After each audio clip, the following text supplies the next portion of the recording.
প্রিয় শিক্ষার্থীরা, আসসালামু আলাইকুম। আশা করি তোমরা সবাই ভালো আছো।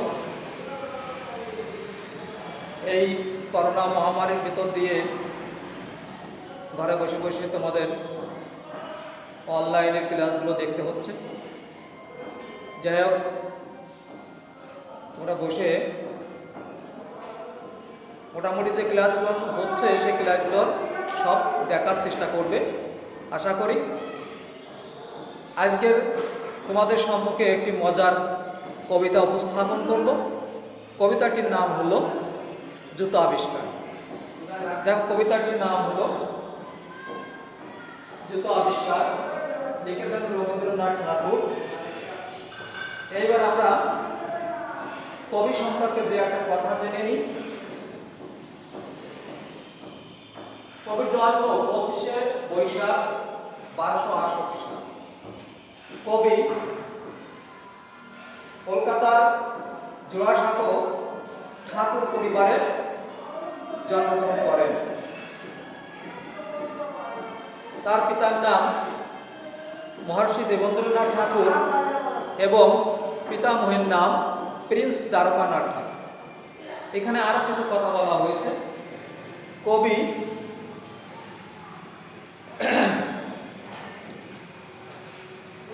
বাল্যকাল থেকে কবি আনুষ্ঠানিক কোনো শিক্ষকতা লাভ করেনি। সে অনেক স্কুলে লেখাপড়া করেছেন, কিন্তু সীমাবদ্ধ নেই। বাল্যকালে Rabindranath Thakur oriental seminary, normal school, Bengal academy প্রভৃতি শিক্ষা প্রতিষ্ঠানে লেখাপড়ার জন্য পাঠানো হলেও তিনি বেশি দিন স্কুলের শাসনে থাকতে পারেননি। এমনকি 17 বছর বয়সে তাকে ব্যারিস্টারি পড়ার জন্য বিলেতে পাঠানো হয়, কিন্তু সেখানেও তিনি বেশি দিন টেকেননি। সেখান থেকে তিনি ফিরে আসেন আবার কলকাতায়। প্রিয় শিক্ষার্থী বন্ধুরা, তোমরা অবশ্যই দেখবে এরপরে বলা হয়েছে তিনি এত কিছু করার পরেও বিদ্যালয়ের আনুষ্ঠানিক শিক্ষা তিনি লাভ করেননি, কিন্তু সাহিত্যের বিচিত্র ক্ষেত্রে তার পদচারণা। বলা হয়েছে তিনি বিদ্যালয়ের আনুষ্ঠানিক শিক্ষকতা লাভ না করলেও তিনি সাহিত্যের বিভিন্ন শাখায় তার যথেষ্ট অবদান ছিল। পরে এখানে দেখো আরো বলা হয়েছে মাত্র 15 বছর বয়সে তিনি একটি কাব্য রচনা করেন, যে কাব্যটির নাম বনফুল। এখানে দেখো আরো একটি সাল দেওয়া হয়েছে। এখানে সাল দেওয়া হয়েছে 1913 সালে। 1913 সালে গীতাঞ্জলি কাব্য রচনা করে তিনি এশিয়াদের মধ্যে প্রথম নোবেল পুরস্কার লাভ করেন। গীতাঞ্জলি কাব্য রচনা করে তিনি এশিয়াদের ভিতরে প্রথম নোবেল পুরস্কার লাভ করেন। তিনি একাধারে কবি, সাহিত্যিক, নাট্যকার, উপস্থাপক এবং সুরকার, গায়ক ইত্যাদি গুণের গুণান্বিত ছিলেন। তাছাড়া তিনি শেষ বয়সে যখন তার কাব্য সাধনার কোনো সুযোগ ছিল না, তখন বাসায় বসে তিনি ছবি আঁকতেন। ছবি এঁকেও তিনি বিশ্ব বরেণ্য হিসাবে সবার কাছে স্বীকৃতি লাভ করেন। প্রিয় শিক্ষার্থী বন্ধুরা, এই কবিকে সাধারণত আমরা বিশ্বকবি বলে থাকি। এরপর দেখো তিনি আমাদের সাহিত্যের বিভিন্ন শাখায় অবদান রেখেছেন। তার কিছু লেখা এখানে আমি তুলে ধরি। তার অজস্র রচনার মধ্যে মানসী, সোনাত্তরী, চিত্রা, কল্পনা, খনিকা, বলাকা, কুমুস, চোখের বালি, গোড়া, ঘরে বাইরে, যোগাযোগ, শেষের কবিতা, বিসর্জন, ডাকঘর, রক্তকরবী ইত্যাদি তিনি রচনা করেন। পরে তিনি 22শে শ্রাবণ 1348 পরে তিনি 22শে শ্রাবণ 1348 সালে মৃত্যুবরণ করেন। এই হলো আমাদের আজকের যিনি কবি সম্পর্কে সংক্ষিপ্ত আলোচনা। প্রিয় শিক্ষার্থী বন্ধুরা, এবার আমরা আসি মূল বিষয়বস্তুর দিকে। তোমরা একটু লক্ষ্য করবে, এখানে আমাদের কিছু শব্দার্থ দিয়ে আছে। তার আগে আমি এখানে লিখেছি শিকল ফল। আমরা এই কবিতা পড়লে কি শিখব সেই বিষয় সম্পর্কে এখানে বলা হয়েছে। এখানে বলা হয়েছে কবি সম্পর্কে ধারণা লাভ করতে পারবে। মূল বক্তব্য বলতে পারবে। অর্থাৎ আমরা এই বিষয়ের পরে আমরা যদি কবিতাটি পড়ি তাহলে আমরা এই বিষয়গুলো মোটামুটি আয়ত্ত করতে পারবো, সেই কথাটা এখানে শিরোফলে লেখা হয়েছে।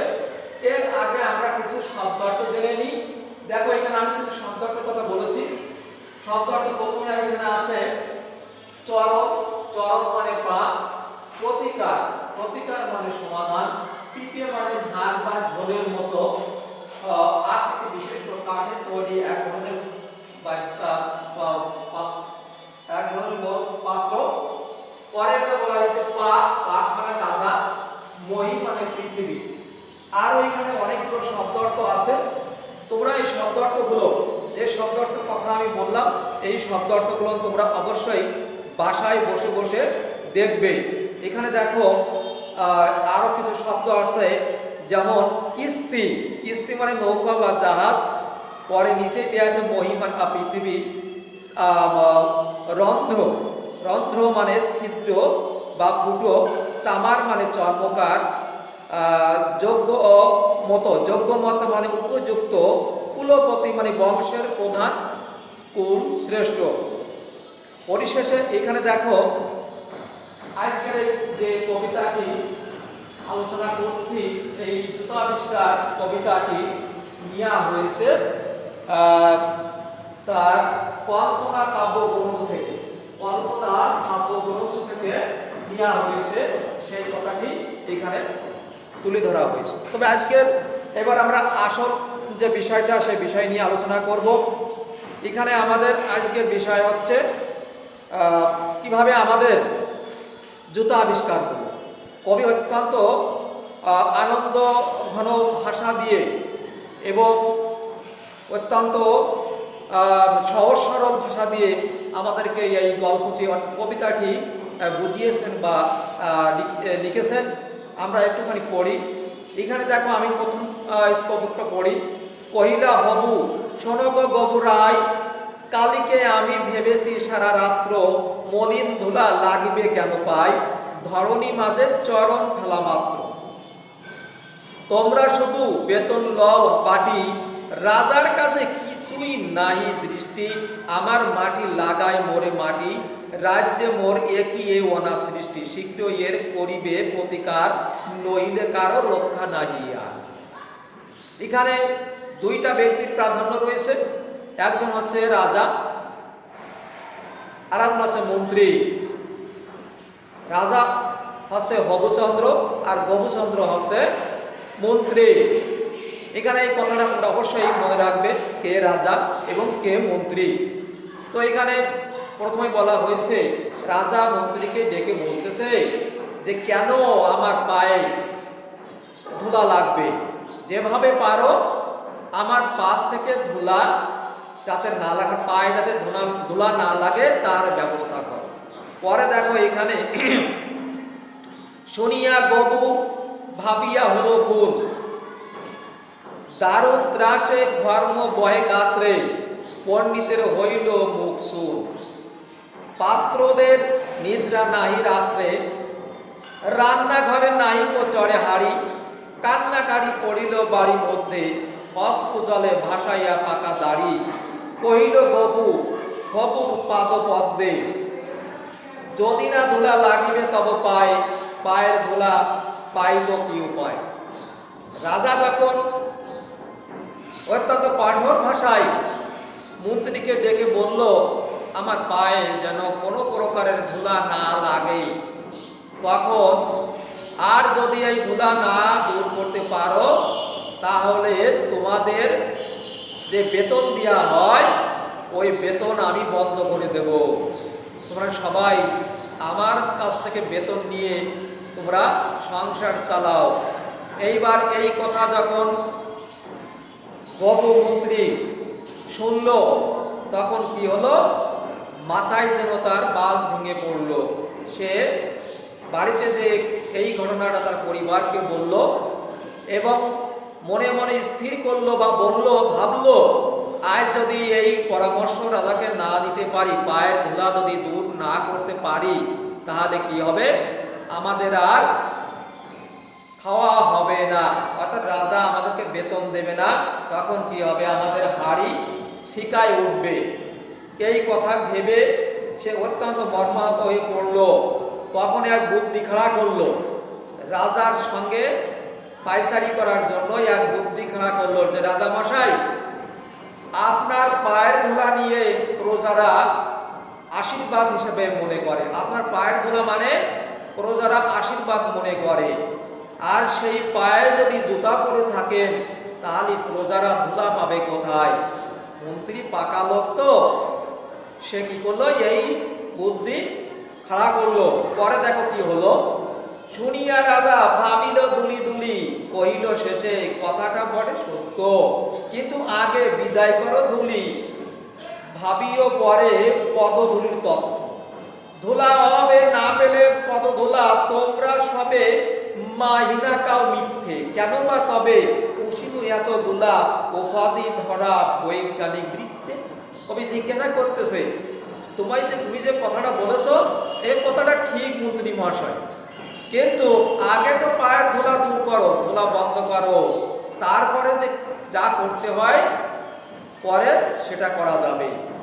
কারণ আমি এতগুলো কর্মচারী আমার রাজসভায় রেখেছি, এতগুলো জ্ঞানী গুণী ব্যক্তি আমার রাজসভায় রয়েছে, তোমরা সবাই আমার বেতন খাও, কিন্তু আমি যে কথাটা বললাম সমস্যার ভিতরে আছি, তোমরা এই সমস্যার কথা তো মোটেই ভাবতেছো না, সেই কথাটা এখানে বলেছে, জিজ্ঞাসা করেছে। রাজা বলতেছে, আগের কাজ আগে তো তুমি ছাড়ো, পরের কথা ভাবিও পরে আরো। আদার থেকে রাজার কথা শুনি, যতন ভরে আনিল তবে মন্ত্রী, যেখানে যত আসিল জ্ঞানী গুণী, দেশে বিদেশে যতেক ছিল মন্ত্রী, বসিল সবে চশমা চোখে আটি, ঘুরাইয়ে গেল 19 পিপে নষ্ট, অনেকে ভেবে কহিল গেলে মাটি ধরায় তবে কোথায় হবে শস্য। কহিল রাজা, তাই যদি না হবে পণ্ডিতেরা রয়েছে কেন তবে।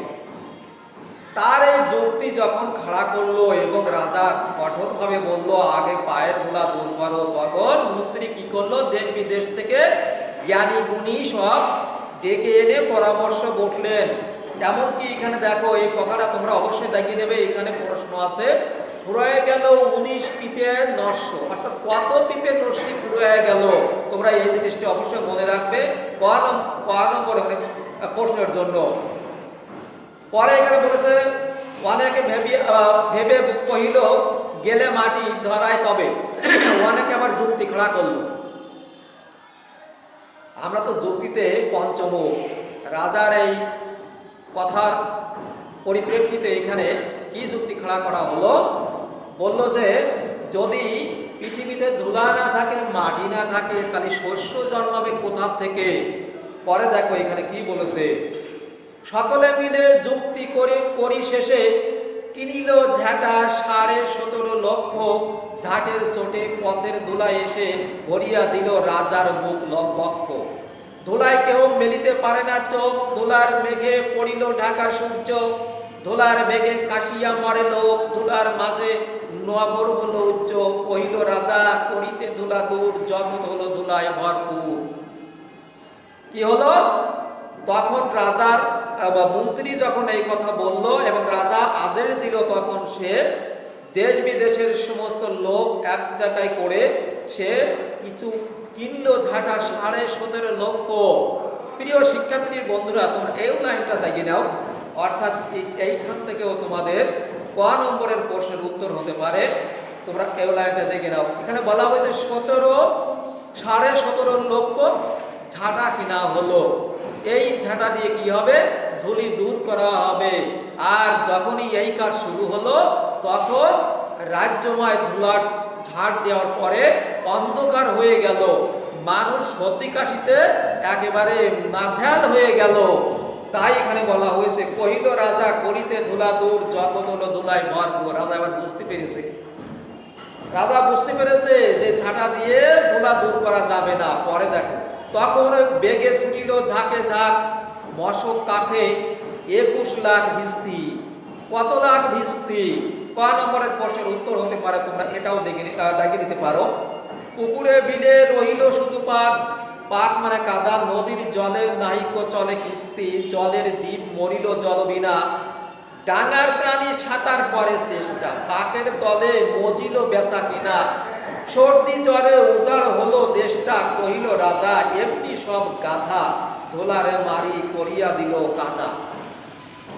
এখানে যখনই ধুলার ঝাড় দিয়ে বিদায় করার চেষ্টা করা হচ্ছে, তখন সেখানে কি হয়েছে, মানুষ সর্দি কাশিতে ভুগতেছে এবং সমস্ত রাজ্যময় অন্ধকার হয়ে গেল। এইবার কি হলো, মশক কিনে তার মশকে করে পানি তুলে পানি দিয়ে সেই ধুলাকে আবার কি করা হলো, কাদা তৈরি করে দেয়া হলো।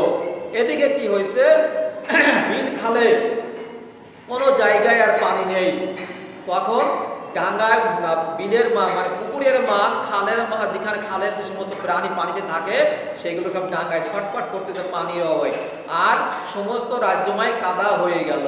আর এক বিপদ, অর্থাৎ একটা ছাড়াতে যে আর এক বিপদে পড়লো রাজামশাই। আবার সবে ডাকিল পরামর্শে, বসিল পুনঃ প্রত্যেকে গুণবন্ত, ঘুরিয়া মাথা হেরিল চোখের সর্ষে, ধুলার হাই নাহিক পায় অন্ত, কহিল মহি মাদুর দিয়ে ঢাকু, ফরাস পাতি করিব ধুলা বন্ধ, কহিল কেহ রাজারে ঘরে রাখো, কোথাও যেন থাকে না কোনো রন্ধ্র। অনেকে কি করলো, পরামর্শ দিল যে মাদুর পেতে ওই ধুলা বা কাদা ঢাকে রাখো, তাহলে আর রাজামশার পায়ে কাদাও লাগবে না, ধুলাও লাগবে না। কিন্তু ওইখানে বলা হয়েছে, এখানে আরো পরামর্শ দেওয়া হয়েছে যে এমন জায়গায় রাখো রাজাকে, এমন ঘরে রাখো যে ঘরে কোনো ছিদ্র নেই, অর্থাৎ বাইরের ধুলা ভিতরে প্রবেশ করতে পারবে না। পরে দেখো এখানে কি বলা হয়, ধরা ধুলার মাঝে না যদি দেন পা, তাহলে পায়ে ধুলা তো লাগে না। রাজামশাই যদি সবসময় ঘরের ভিতরে থাকেন তাহলে তো রাজামশাইয়ের পায়ে তো আর ধুলা লাগে না, এখানে সেই কথাটা বলা হয়েছে। কিন্তু না, তাতেও কিন্তু রাজার পায়ের ধুলা গেল না। কইল রাজা সে কথা বড় খাঁটি, কিন্তু মোর হতেছে মনে সন্দেহ, মাটির ভয়ে রাজ্য হবে মাটি, দিবস রাত্রি রহিলে আমি বন্ধ। রাজামশাই বলতেছে যে কথাটা ঠিক বলনি, সঠিক বলেছ, কিন্তু বিষয়টা এরকম, যদি কোথাও আমি যদি বাইরে না থাকি তে রাজ্য চালাবে কে? আমি যদি ঘরের ভিতরে সবসময় আবদ্ধ থাকি তাহলে তো রাজ্য চলবে না। প্রিয় শিক্ষার্থী বন্ধুরা, এখানে অবশ্যই তোমরা এই কবিতা পড়ে মজা পাচ্ছ, তাই না? তো দেখো তারপরে কি বলেছে, কহিল সবে চামারে তবে ডাকি, চামার মানে মুচি বা ঋষি যাই বলো না কেন, চর্ম দিয়া মুড়িয়া দাও বৃদ্ধি, ধুলির ঝুলির মাঝে ঢাকি, মহিপতির রহিবে মহাকীর্তি, কহিল সবে হবে সে অবহেলে, যোগ্যতম চামার যদি মেলে।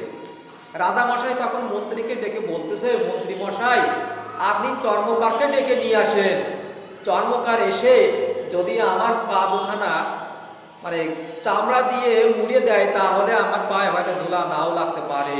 কিন্তু মন্ত্রী তার উত্তরে কি বলল, মন্ত্রী বলল যদি তেমন ধরনের যোগ্যতা সম্পন্ন চর্মকার আমি কোথায় পাবো, যদি পাই তাহলে সমস্যার সমাধান করা যাবে, এই কথাটা বললো। পরে দেখো রাজার চর ধাইল হেতা হোতা, ছুটিল সবে ছাড়িয়া সব কর্ম, যোগ্য মতো চামার নাহি কোথা, না মিলে এত উচিত মতো চর্ম, তখন ধীরে চামার কুলপতি কইল এসে ঈর্ষিত এসে বৃদ্ধ, বলিতে পারি করিলে অনুমতি, সহজে যাহে মানুষ হবে সিদ্ধ। এমত অবস্থায় রাজামশাই কাছে এক চর্মকার এসে বৃদ্ধ, অত্যন্ত বৃদ্ধ এক চর্মকার হাসি হাসি মুখ নিয়ে রাজার কাছে যে অনুমতি চাইছিল, যে রাজামশাই আপনি যদি অনুমতি দেন তাহলে আমি বলতে পারি। রাজামশাই যখন তাকে নির্ভয় দিল, তখন চর্মকার কি করলো, যে চামড়া দিয়ে যদি আপনার পা দুটোকে আমি মুড়িয়ে দিতে পারি তাহলে আপনার চরণে আর ধুলা লাগবে না। তখন দেখো কি বলল, নিজের দুটি চরণ ঢাকো তবে ধরণী আর ঢাকতে নাই হবে। চর্মকার আরো বলল কি, এই চামড়া দিয়ে যদি আপনার চরণ অর্থাৎ আপনার পা দুটো যদি মুড়িয়ে দেওয়া হয় তাহলে আপনার পায়ে আর ধুলা লাগবে না। কহিল রাজা, এত কি হবে সিধে, ভাবিয়া মন সকল দেশ শুদ্ধ। মন্ত্রী কহে, ব্যাটারে শুল বিধে কারার মাঝে করিয়া রাখো রুদ্ধ। অর্থাৎ মন্ত্রী বলতে চাইছে, তার মানে কি, জানে সে যে আমিও পারবো না, ওই বৃদ্ধও পারবে না। অর্থাৎ যদি না পারে তো ওই বৃদ্ধকে কি করা হবে, অন্ধকার কুঠিরের ভিতরে আবদ্ধ করে তাকে শুলিয়ে চড়ানো হবে। পরে দেখো, রাজার পদ চর্ম আবরণে ঢাকিল বুড়া বসিয়া পদপ্রান্তে। মন্ত্রী কহে, আমারও ছিল মনে, কেমন বেটা পেরেছে সেটা জানতে। সেদিন হতে চলিল জুতা পরা, বাঁচিল গবু, রক্ষা পেল ধরা।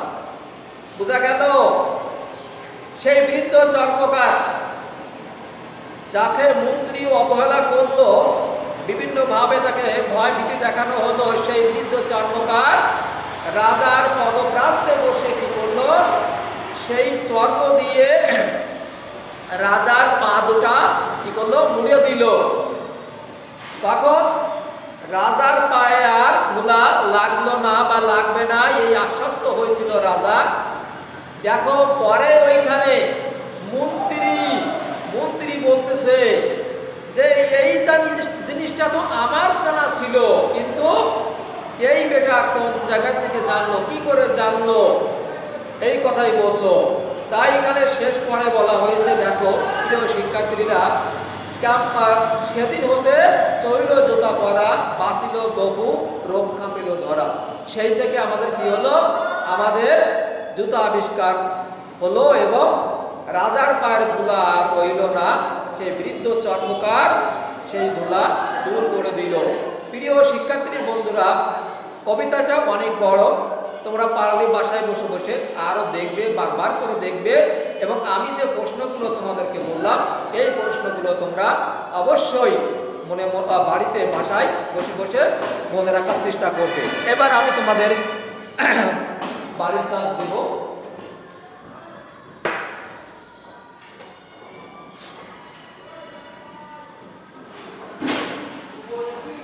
তোমরা অবশ্যই এই বাড়ির কাজটা দিচ্ছে, এটা তোমরা আগামী দিন লিখে আমাকে দেখাবে, আমি এখান থেকে আবার আলোচনা করবো।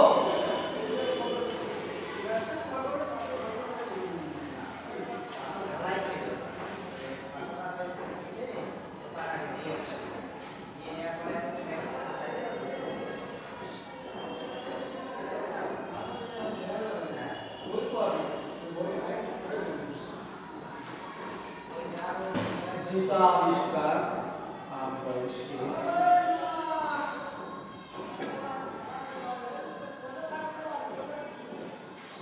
আবিষ্কার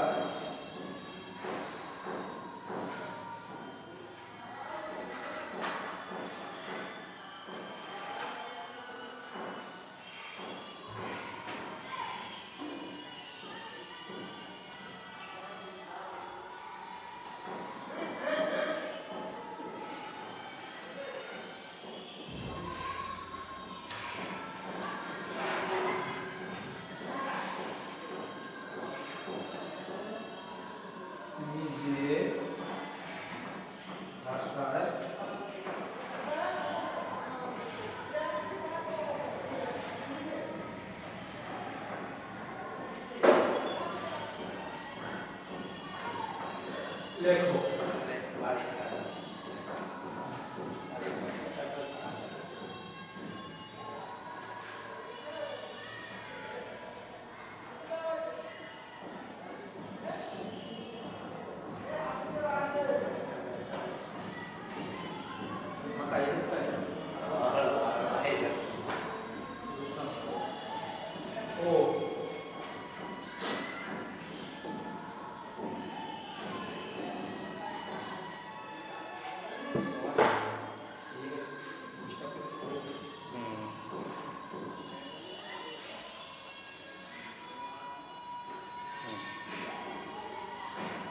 বিদায় দেন।